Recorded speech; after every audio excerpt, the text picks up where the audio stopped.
Apocalipse, capítulo 2, nós estamos na nossa série de mensagens sobre as igrejas do Apocalipse, as 7 cartas que Jesus orientou João a escrever para as 7 igrejas do Apocalipse. Hoje nós vamos falar então sobre a segunda carta, a segunda igreja, a carta à igreja de Esmirna. Então, você, por favor, abra sua Bíblia em Apocalipse, capítulo 2, nós vamos ler do versículo 8 até o versículo 11. Enquanto você abre aí a sua Bíblia, Apocalipse 2:8, eu queria te fazer uma pergunta.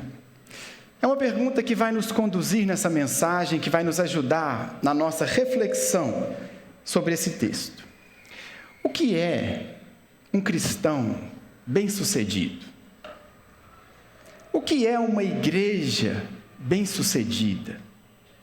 Quando você pensa assim num cristão que cumpriu o seu propósito, cumpriu a vontade do Senhor, que uma igreja que recebeu a bênção e a aprovação de Deus, o que você pensa?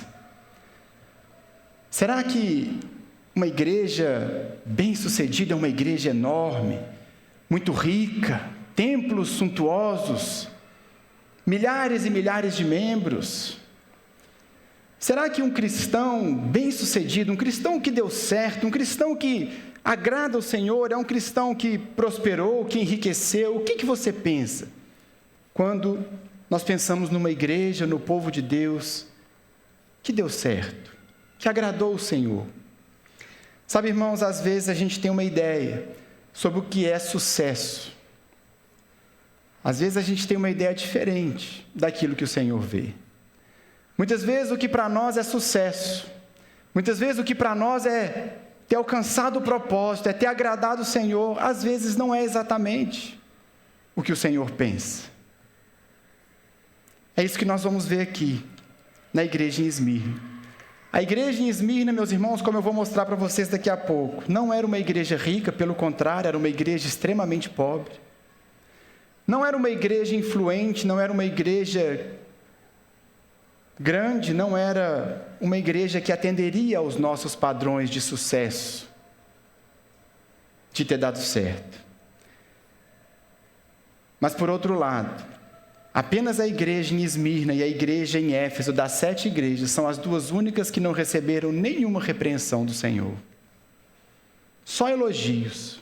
Eram igrejas que agradavam o Senhor, eram igrejas que cumpriram o seu propósito, e elas fogem completamente aquilo que nós imaginamos que é uma igreja bem-sucedida. Portanto, nós vamos buscar, ao analisar essa carta, nós vamos procurar entender qual é a vontade de Deus para nós. O que Ele espera de nós, o que Ele espera do seu povo, o que Ele espera da sua igreja. E a carta à igreja em Esmirna vai nos ajudar nesse sentido. Apocalipse 2, verso 8, então, diz assim: Ao anjo da igreja em Esmirna escreva: Essas são as palavras daquele que é o primeiro e o último, que morreu e tornou a viver. Conheço as suas aflições e a sua pobreza, mas você é rico. Conheço a blasfêmia dos que se dizem judeus, mas não são, sendo antes sinagoga de Satanás. Não tenha medo do que você está prestes a sofrer. O diabo lançará alguns de vocês na prisão para prová-los, e vocês sofrerão perseguição durante 10 dias. Seja fiel até a morte, e eu lhe darei a coroa da vida.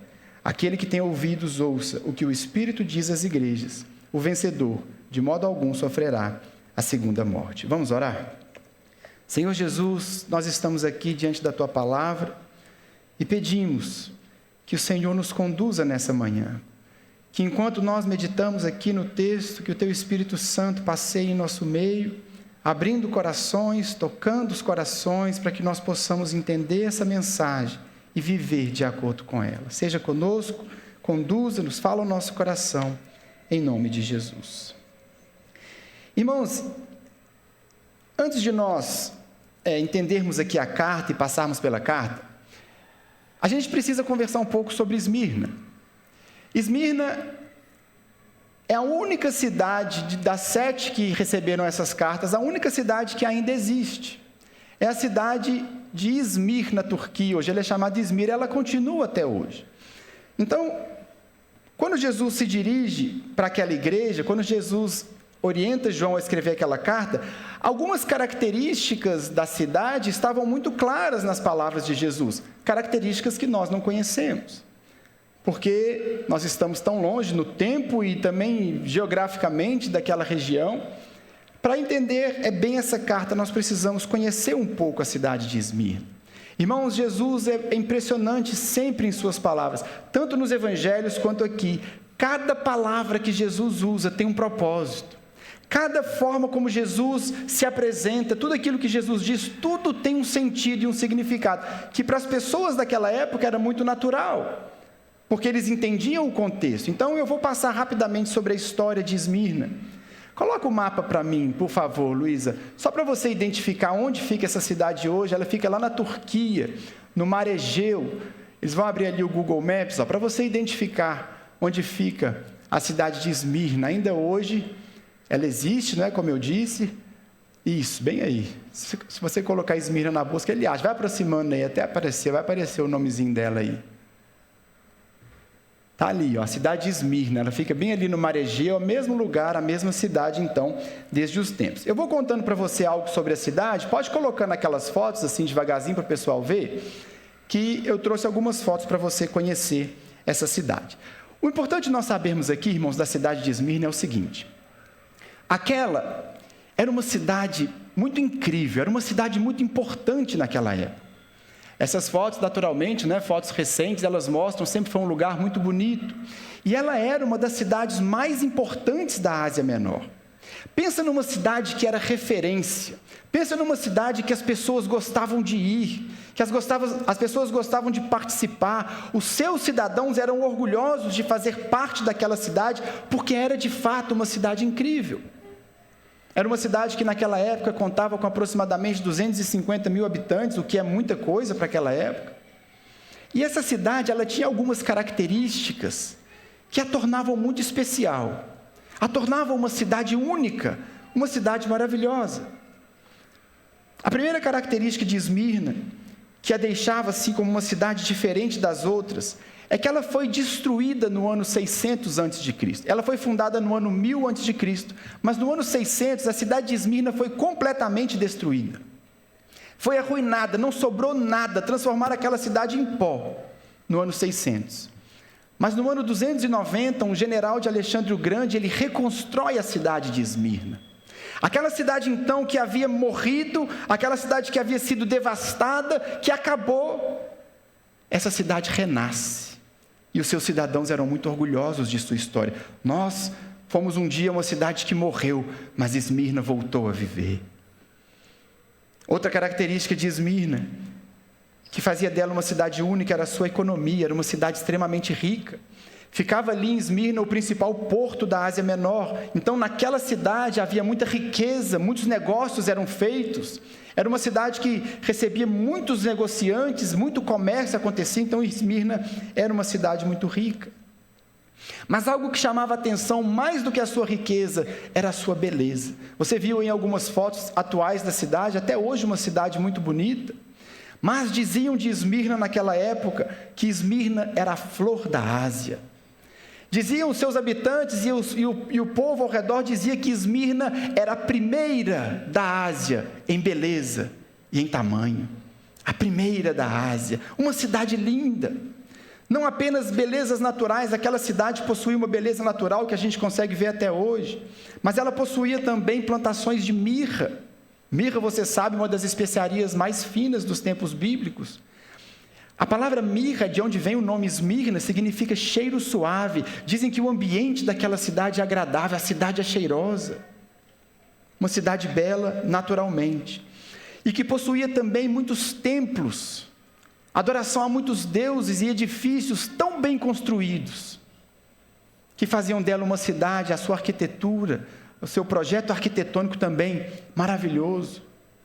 Ali em Esmirna existe um monte chamado Monte Pagos, que em cima desse monte eles construíram, cercando o monte, alguns edifícios e templos de forma tão simétrica, que as pessoas diziam que aquela era a coroa de Esmirna, era o orgulho de Esmirna, ela tinha uma coroa, era uma cidade maravilhosa. Outra característica também importante de Esmirna para você entender as palavras de Jesus aqui, ela era considerada a cidade mais fiel ao Império Romano. A cidade de Esmirna, meus irmãos, no ano 26 depois de Cristo, ela construiu um templo de adoração ao imperador Tibério. Aquilo agradou tanto o Império Romano, e aquela cidade então ficou conhecida como uma cidade comprometida com o Império, uma cidade fiel ao Império, a cidade mais fiel, que tinha um templo que adorava o próprio imperador. Aquilo provocava bons relacionamentos entre Esmirna e o Império Romano, de modo que essa cidade, meus irmãos, era uma cidade incrível naquela época. Uma grande cidade, a primeira cidade, a mais bela, a mais fiel, a mais importante. Era assim que era visto a cidade de Esmirna. Nós vemos no texto também, havia ali a presença de um grande número de judeus, uma comunidade judaica grande, relevante naquela cidade, que tinha do Império Romano autorização para não adorar os deuses de Roma, contanto que aquilo não trouxesse nenhum tipo de rebelião, nenhum tipo de insubmissão, e os judeus viviam muito bem ali, na cidade de Esmirna. E havia também em Esmirna, então, uma pequena igreja. Havia uma pequena igreja, nossos irmãos estavam ali também. Não se sabe ao certo como começou a igreja em Esmirna. Talvez Paulo tenha começado em uma das suas viagens missionárias, porque Esmirna fica apenas 56 quilômetros ao norte de Éfeso. Então, alguns historiadores e teólogos acreditam que foi nas suas viagens que Paulo também plantou uma igreja ali, a Bíblia não fala. Ou talvez aquela igreja tenha surgido no dia de Pentecostes, quando muitos judeus, você conhece a história, os judeus estavam reunidos em Jerusalém para a festa da Páscoa, e talvez alguns deles voltaram então para Esmirna e montaram uma pequena igreja. Mas, irmãos, a vida da igreja em Esmirna não era fácil.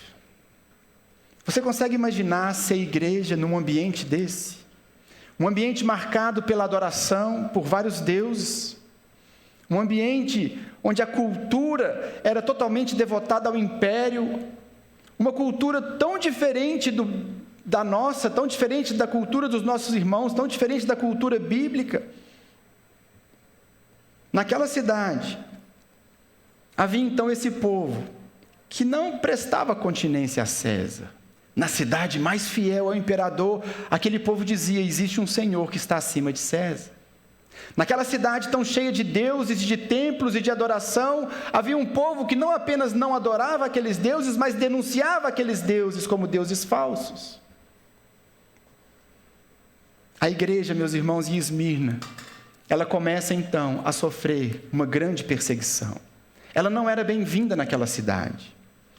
Ela deveria se submeter ao império, ela deveria se submeter à cultura, ela deveria fazer parte de todo aquele ambiente que eu contei aqui para vocês, mas a igreja era diferente.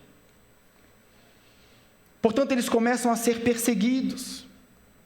Grande parte da perseguição que os nossos irmãos viviam em Esmirna era causada pelos judeus que os denunciavam, que entregava para as autoridades como rebeldes. Você conhece a história?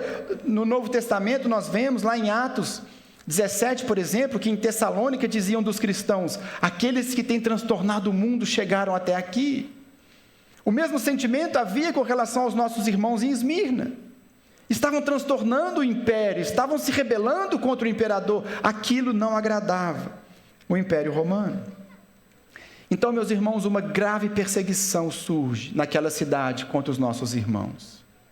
Os nossos irmãos naquela cidade perdiam seus empregos, perdiam amigos, tinham seus bens confiscados, eram presos e muitos deles foram mortos por causa da sua fé. Uma grande perseguição, uma igreja que sofria, uma igreja sofredora. E a essa igreja que Jesus então envia uma carta. Jesus envia uma carta à igreja em Esmirna, incentivando, é uma palavra de consolo, como nós lemos, mas é também um convite à fidelidade e à perseverança. O que Jesus está dizendo para aquela igreja é que eles sabiam o que eles estavam passando e eles deveriam permanecer fiéis. Mas, meus irmãos, a carta à igreja em Esmirna, ela não é uma carta só para a igreja em Esmirna, é uma carta para mim e para você também. Como todas as cartas que Jesus enviou no Apocalipse, ela foi escrita também a nós. Tanto é assim que no versículo 11 diz: aquele que tem ouvidos, ouça o que o Espírito diz às igrejas. Essa carta também é para nós.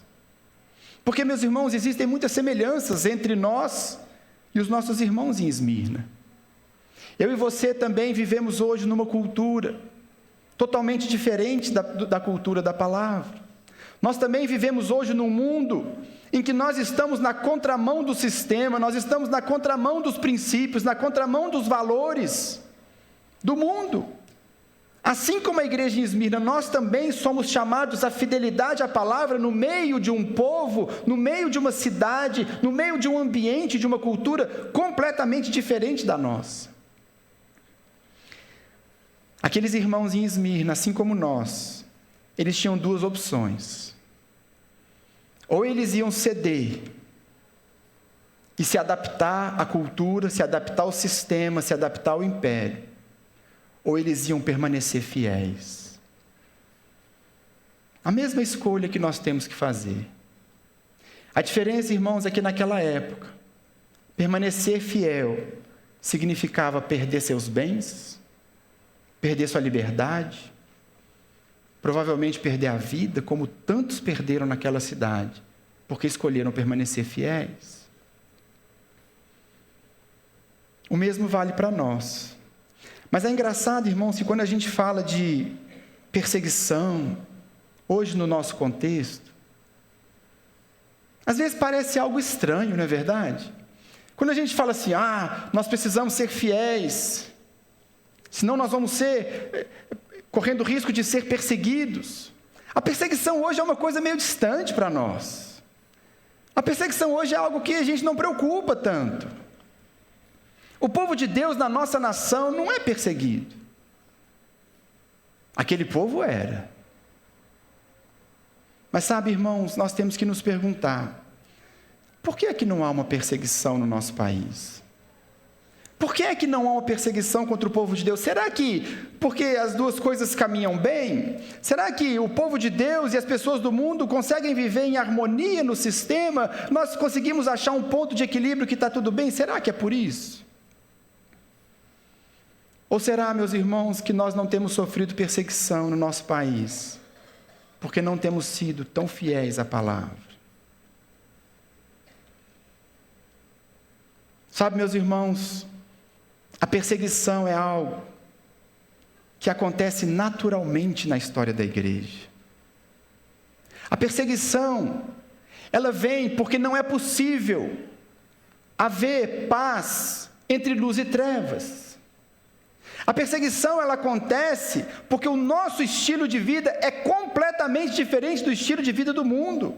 A perseguição vem porque a nossa mensagem é uma mensagem que incomoda as pessoas do mundo. Mas, irmãos, se nós deixarmos de viver o verdadeiro evangelho no mundo, não vai incomodar ninguém. Se nós deixarmos de anunciar a palavra de Deus nesse mundo, ninguém vai ficar incomodado. Será que nós temos vivido em paz no nosso país porque não temos sido tão fiéis à palavra quanto deveríamos ser? Sabe, meus irmãos, é assustador hoje a quantidade de casais de namorados cristãos tendo relação sexual antes do casamento. É assustador, meus irmãos, a quantidade de universitários cristãos que na faculdade estão experimentando drogas e estão se embriagando nas festas das universidades. É assustador a quantidade de empresários cristãos que sonegam impostos. É assustadora a quantidade de funcionários cristãos nas empresas que fazem corpo mole, que só trabalham quando o chefe está vendo. Meus irmãos, o que está acontecendo na nossa nação hoje é que o povo de Deus não é mais diferente. Por isso nós temos vivido em paz. Porque não tem mais diferença. Irmãos, você já deve ter tido essa experiência. Eu já trabalhei com pessoas, eu já estudei com pessoas que só depois de muito tempo eu descobri que era crente. Porque não tem diferença nenhuma da vida do mundo. Tem crente que você não fala que é crente. Não tem diferença. Ele é igual ao povo do mundo, só que ele vai na igreja domingo de manhã. Sabe, meus irmãos, se a nossa maneira de viver não está gerando um contraste muito nítido com as pessoas da faculdade ou do trabalho, tem alguma coisa errada com a nossa maneira de viver. Se nós vivermos de fato os padrões bíblicos, se nós vivermos de fato os princípios bíblicos, se a nossa mensagem é uma mensagem firmada na palavra, vai haver confronto, vai haver perseguição, isso vai incomodar, é natural que aconteça. Tem uma história interessante de John Wesley. Quem conta essa história é o Paul Washer. Ele conta o seguinte de John Wesley. John Wesley estava pregando pelo país montado em seu cavalo, meditando na palavra de Deus. Ele percebeu que em 3 dias ninguém o tinha perseguido, ninguém o tinha caçado, ninguém o tinha amaldiçoado, ninguém tinha tentado bater em seu corpo com paus e pedras. Então ele desceu de seu cavalo e começou a orar e a indagar em seu coração. Ele disse: Deus, eu me tornei um homem carnal, a minha mensagem se tornou tão mundana que ninguém mais me persegue. Exatamente nesse momento de sua oração, um fazendeiro que odiava John Wesley o viu orando, pegou um tijolo e jogou nele, e passou raspando o seu nariz. Então Wesley louvou ao Senhor, dizendo: Deus, muito obrigado, agora sei que o Senhor confirmou o seu favor por mim. Meus irmãos, não é que nós vamos sair por aí provocando os outros para tomar pedrada. Não é que a gente vai sair amolando as pessoas para ver se... Não é isso. A questão, meus irmãos, é que se por onde nós passamos, nós não estamos anunciando santidade, nós não estamos anunciando juízo, nós não estamos falando sobre pecado, nós não estamos falando sobre o reino, tem alguma coisa errada na nossa postura. Tem alguma coisa errada no nosso comportamento. Paulo, quando ele escreve a Timóteo, 2ª carta, capítulo 3, verso 12, ele diz: de fato, todos os que desejam viver piedosamente em Cristo Jesus serão perseguidos. Sabe, irmãos, a igreja no nosso país, ela tem se adaptado. Ela tem se adaptado ao sistema, ela tem se adaptado à cultura. Ela se misturou na cultura, hoje você não identifica mais, você não sabe mais. Porque nós sabemos que permanecer fiel vai gerar perseguição. Você sabe que se você permanecer fiel e for fiel, radicalmente fiel à palavra no seu trabalho, você corre o risco de perder o emprego. Nós sabemos que se formos fiéis na universidade, nós vamos ser ridicularizados, nós vamos ser excluídos, nós vamos ser zombados. Nós sabemos das consequências, sabemos que se permanecermos fiéis no namoro, é possível perder o namoro, a gente sabe. Aquela igreja sabia. Aquela igreja sabia que se ela permanecesse fiel, ela seria perseguida. E Jesus escreve uma carta para aquela igreja e diz: permaneça fiel. Continue fiel. Irmãos, é o que Jesus está dizendo para mim e para você. Mesmo no meio dos riscos, mesmo no meio de uma cultura tão diferente, tão contrária, mesmo diante de tudo que pode acontecer pela nossa fidelidade à palavra, permaneça fiel. E Jesus, ele vai dar para a igreja em Esmirna, e a mim e a você, 7 motivos para permanecermos fiéis. Eu vou passar rapidamente por esses motivos, mas são 7 motivos que nós tiramos desses 4 curtos versículos, que são um incentivo para mim, são um incentivo para você, porque nós precisamos permanecer fiéis a Jesus e a sua palavra, mesmo no mundo em oposição à nossa fé. O primeiro motivo porque nós temos que permanecer fiéis é porque Jesus é maior do que o mundo. Olha como ele começa essa carta. Ele diz: ao anjo da igreja em Esmirna escreva: essas são as palavras daquele que é o primeiro e o último. Meus irmãos, numa cidade que se gloriava de ser a primeira, numa cidade que se gloriava de ser a primeira em beleza, a primeira em fidelidade, a primeira em riqueza, uma cidade que se orgulhava de ser a primeira da Ásia, Jesus escreve uma carta e diz: eu sou o primeiro. E eu não apenas sou o primeiro, eu sou o primeiro, mas também sou o último. Jesus está dizendo para aquela igreja: você não deve fidelidade a esse sistema, porque eu sou maior do que o sistema. É por isso que ele abre a sua palavra dizendo isso para a igreja em Esmirna: eu sou o primeiro e sou o último. Irmãos, o que Jesus está dizendo aqui é algo que o apóstolo Paulo entendeu quando ele escreve a sua carta aos Colossenses, no capítulo 1, aliás, um texto que virou uma música tão bonita do Projeto Solo. O apóstolo Paulo escreveu assim: ele é a imagem do Deus invisível, o primogênito de toda a criação. Ele é o primeiro, pois nele foram criadas todas as coisas no céu e na terra, as visíveis e as invisíveis, sejam tronos ou soberanias, poderes ou autoridades. Todas as coisas foram criadas por ele e para ele. Ele é antes de todas as coisas, e nele tudo subsiste. Ele é a cabeça do corpo, que é a igreja. É o princípio e o primogênito dentre os mortos, para que em tudo ele tenha supremacia. É assim que Jesus se apresenta à igreja, para mostrar para aqueles irmãos, para mim e para você: ele é de fato o primeiro. É a ele que nós devemos lealdade, é a ele que nós devemos fidelidade. Não é a cidade, não é o sistema, não é o emprego, não é a segurança. Ele é maior do que tudo isso. Portanto, permaneça fiel. Fiel a ele. Não à cultura, fiel àquele que é o primeiro e o último.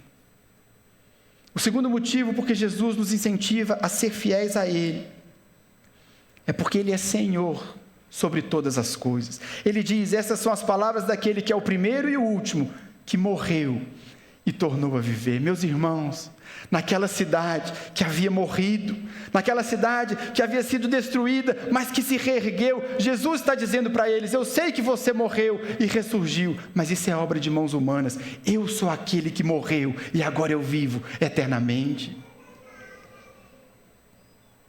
Percebe, meus irmãos, que Jesus está mostrando a quem nós devemos fidelidade. Não é a cidade, não é a cultura, não é o sistema, é a ele, porque ele de fato esteve morto e tornou a viver, o que faz dele Senhor sobre todas as coisas.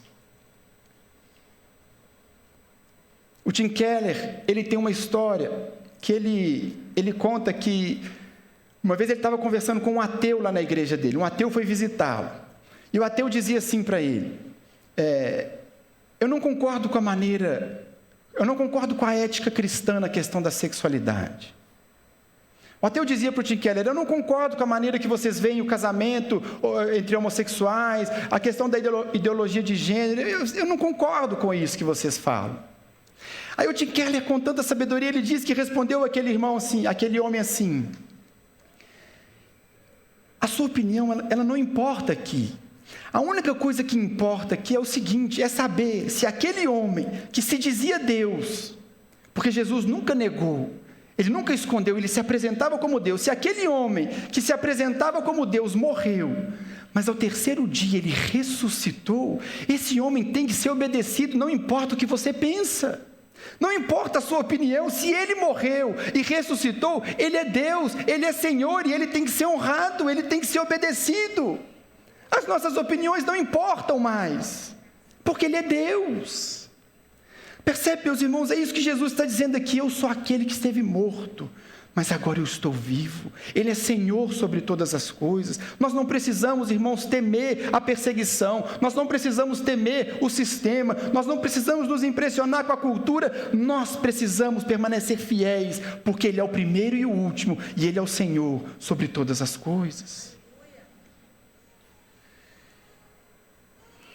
Terceiro motivo, porque nós temos que permanecer fiéis, é porque Jesus está conosco em nossas aflições. O versículo 9 ele diz: eu conheço as suas aflições.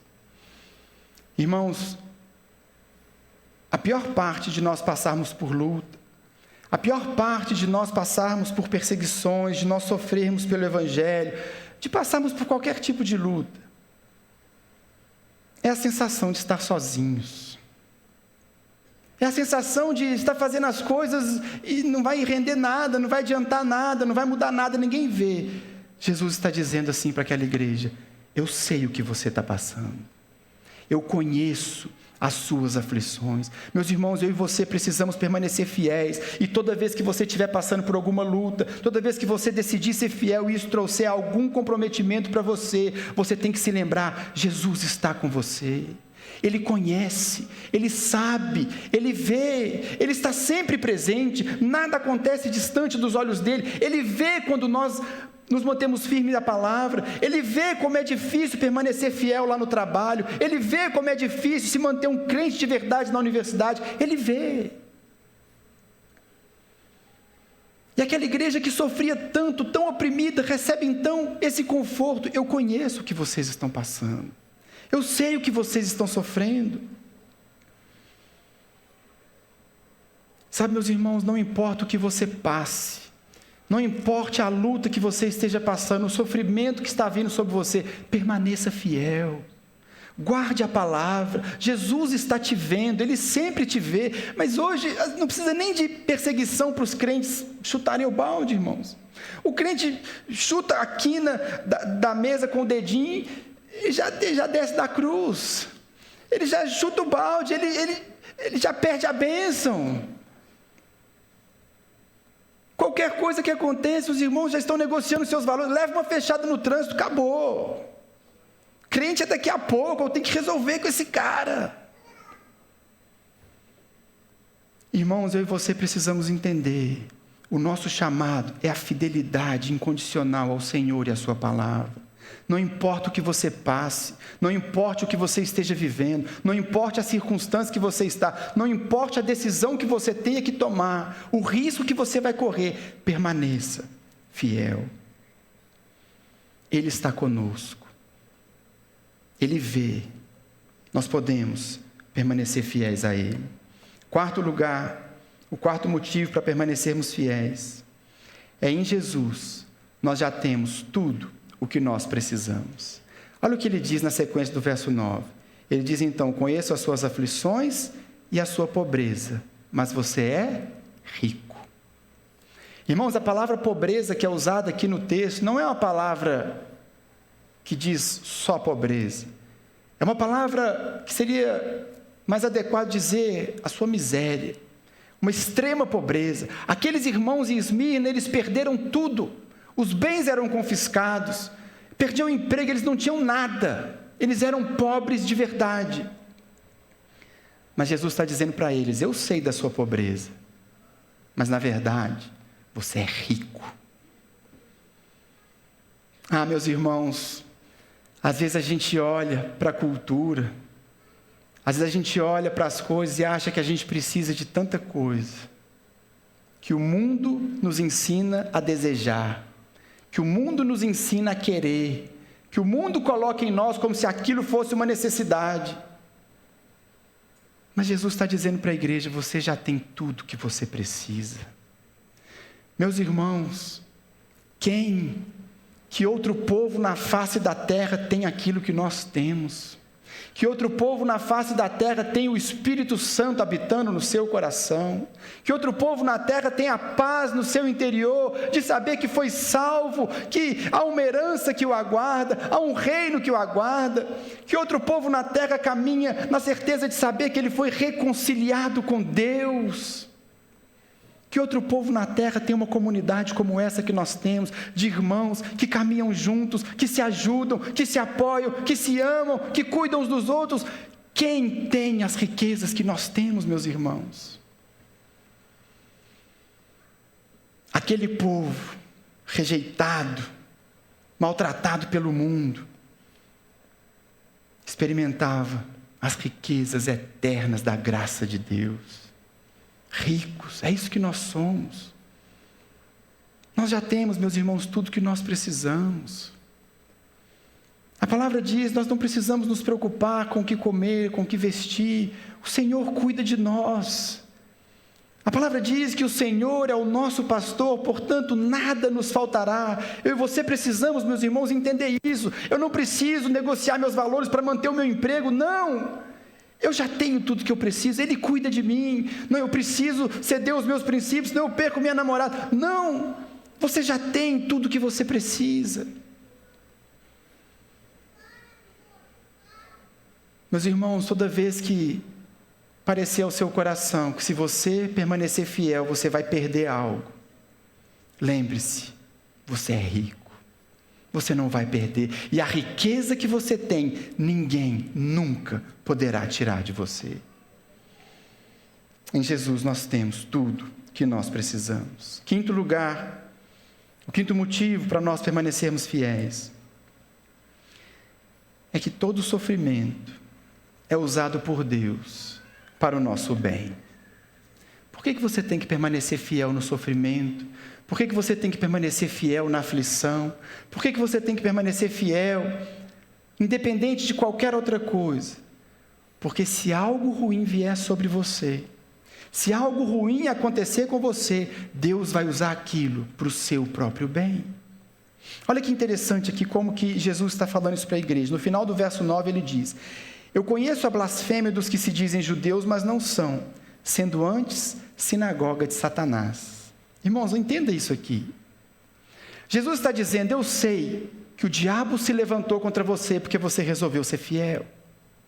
Eu sei que os judeus estão entregando você, os judeus estão prejudicando você, e eu sei que quem está por trás desses judeus é o diabo. Jesus está dizendo, eles se dizem judeus, mas eles são sinagoga de Satanás. Aí ele fala assim no verso 10, não tenha medo do que você está prestes a sofrer. O diabo lançará alguns de vocês na prisão para prová-los. Meus irmãos, o sofrimento que vem, ele serve para provar, para refinar a nossa fé. O sofrimento que vem, ele vem para nos apurar, porque a prova ela serve para isso. A prova ela serve para que quando a gente passar por ela, a gente seja aprovado. E se o diabo está agindo contra a sua vida, se o diabo se levantou contra você por causa da sua fidelidade ao Senhor, Jesus está dizendo aqui, isso vai apenas fortalecer a sua fé. Sabe, meus irmãos, o diabo, ele só age na sua vida até onde Jesus permite. Lembra da história de Jó? O diabo, Lutero falava isso, o diabo é um cachorro bravo, mas ele está na coleira de Jesus. Jesus tem o controle total sobre ele, ele só vai até onde Jesus permite que ele vá. E se você está então recebendo oposição, se o diabo se levantou contra você, permaneça fiel, porque Jesus vai usar aquilo para te fortalecer. Todas as coisas cooperam para o bem daqueles que amam a Deus. Todas as coisas. Portanto, meus irmãos, nós, no momento da aflição, no momento da angústia, no momento da dificuldade, no momento do sofrimento, nós precisamos nos lembrar disso. Jesus está no controle. Ele vai usar essa situação para o meu bem. É por isso que Jesus disse no verso 10, não tenha medo do que você está prestes a sofrer. Não tenha medo, meu irmão, de perder o seu emprego por fidelidade à palavra. Não tenha medo de perder a namorada. Não tenha medo de ser zombado. Não tenha medo de ser ridicularizado. Não tenha medo do que vai acontecer por você se manter fiel à palavra. Porque Jesus está cuidando de você e Ele vai usar cada uma dessas circunstâncias para o seu próprio bem. Seja fiel. Não tenha medo. Esse é o quinto motivo. Sexto motivo, porque nós devemos permanecer fiéis, é porque o sofrimento, meus irmãos, ele tem hora para acabar. Olha o que está dizendo no versículo 10. Ele diz então, o diabo lançará alguns de vocês na prisão para prová-los, e vocês sofrerão perseguição durante 10 dias. Irmãos, esse tempo aqui de 10 dias não é um tempo literal, não eram 10 dias de 24 horas.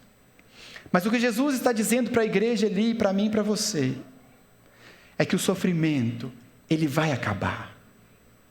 Meu irmão, permaneça fiel, não negocie os seus valores, não negocie os seus princípios, porque todo sofrimento na vida do cristão tem hora para acabar.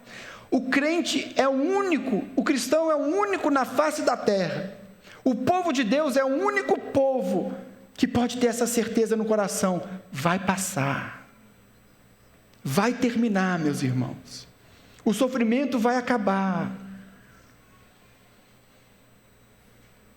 O problema, irmãos, é que às vezes a gente é meio contaminado pelas coisas do mundo.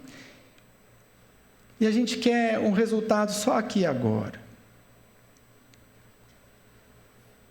Sabe, meus irmãos, nós precisamos caminhar na certeza de que, como nós vimos aqui um testemunho agora de manhã, Jesus pode curar? Pode curar. Jesus pode interromper seu sofrimento agora? Pode. Ele pode mudar sua situação agora? Pode. Mas, meus irmãos, seja aqui, seja na eternidade, vai chegar o dia em que eu e você estaremos para sempre livres de toda dor, de toda lágrima, livres da morte, de todo sofrimento. Esse dia vai chegar. Para mim e para você. Vai chegar, tem hora para acabar, permaneça fiel. Tem um livro que eu gosto muito, eu já falei várias vezes desse livro aqui, que é As Crônicas de Nárnia. Irmão, se você não leu, você tem que ler. Se você tem filhos, você tem que ler com seus filhos. E algo tão bonito que acontece no primeiro livro, que virou até filme, O Leão, a Feiticeira e o Guarda-Roupa. Eu não sei se tem isso no filme, não lembro, mas no livro, em várias ocasiões, eles se consolam uns aos outros, dizendo: Aslan está a caminho. Vamos permanecer firmes, nós estamos aqui opressos pela feiticeira, a feiticeira no livro representa o diabo, nós estamos aqui passando tantos apertos, mas vamos permanecer firmes, porque Aslan está a caminho, Aslan está chegando.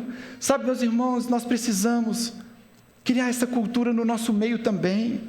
Você está passando por alguma luta? Fica firme, meu irmão. Jesus está voltando. Ele está voltando. Ele está chegando. Está perto o dia do retorno. Não negocie os seus valores. Não negocie os seus princípios. Jesus está chegando. Ele vem nos buscar. O sofrimento vai acabar. Eu e você somos chamados à fidelidade, porque o sofrimento na vida do crente vai passar. Um dia, meus irmãos, nós todos estaremos reunidos. E nós vamos dizer uns para os outros: acabou. Acabou o sofrimento. Não tem mais lágrima, não tem mais dor, não tem mais morte. E será assim, eternamente. Permaneça fiel. E em último lugar, o último motivo que Jesus nos dá aqui para permanecermos fiéis é porque o caminho da fidelidade é o caminho da vitória. No versículo 10, na parte final, ele diz: seja fiel até a morte, e eu lhe darei a coroa da vida. Seja fiel até a morte, e eu lhe darei a coroa da vida. Aquela cidade possuía uma coroa tão linda de prédios, a coroa de Esmirna. A cidade era mais linda porque ela tinha uma coroa. Jesus está dizendo para a igreja: permaneça fiel, e eu vou te dar uma coroa muito mais bonita do que essa. Eu vou te dar uma coroa muito mais gloriosa do que essa. A coroa da vida. Meus irmãos, o que Jesus está nos dizendo aqui, o caminho que nós precisamos percorrer para chegar na vitória, para receber essa coroa, para receber a aprovação do Senhor, para agradar o Senhor, é o caminho da fidelidade. Permaneça fiel até a morte. Aqui Jesus não está dizendo que a gente tem que permanecer fiel até ficar velhinho e morrer. A gente tem que ficar fiel até ficar velhinho e morrer. Mas não é isso que Jesus está dizendo aqui. Jesus está dizendo aqui o seguinte: seja fiel até se você precisar morrer. Seja fiel até se você for perder seu emprego. Seja fiel até se você for perder seus amigos. Até se você for perder sua liberdade. Seja fiel até se você precisar perder a sua vida. E eu lhe darei a coroa da vida. Aquele que tem ouvidos, ouça o que o Espírito diz às igrejas. O vencedor, de modo algum, sofrerá a segunda morte. Esse é o caminho, meus irmãos, que Jesus tem para a sua igreja. É um caminho de fidelidade. É um caminho de perseverança. São 7 motivos que Jesus nos deu. Primeiro, porque Ele é maior do que o mundo. Nós não devemos fidelidade ao mundo. Segundo, porque Ele é Senhor sobre todas as coisas. Se Ele é Senhor, é a Ele que nós devemos lealdade e fidelidade. Terceiro, Ele está conosco em todas as nossas aflições. Quarto, em Jesus nós temos tudo o que nós precisamos. Quinto, todo sofrimento é usado por Deus para o nosso bem. Sexto, o sofrimento tem hora para acabar. E sétimo, o caminho da fidelidade é o caminho da vitória. Eu abri essa mensagem, irmãos, te perguntando: o que Deus espera de nós? O que é uma igreja que agrada ao Senhor? O que Deus tem para mim e para você? O que Deus espera que a gente... Será que Deus espera que a gente tenha templos incríveis? Será que o que Deus espera é que a gente tenha milhares e milhares de membros? Será que o que Deus espera de nós é que a gente seja rico financeiramente? O que Deus espera de nós? E a resposta, meus irmãos, é uma só. O que Deus espera de nós é fidelidade. Fidelidade. Quer você prospere, quer não. Quer você tenha saúde, quer não. Quer tudo dê certo na sua vida, quer não. Permaneça fiel.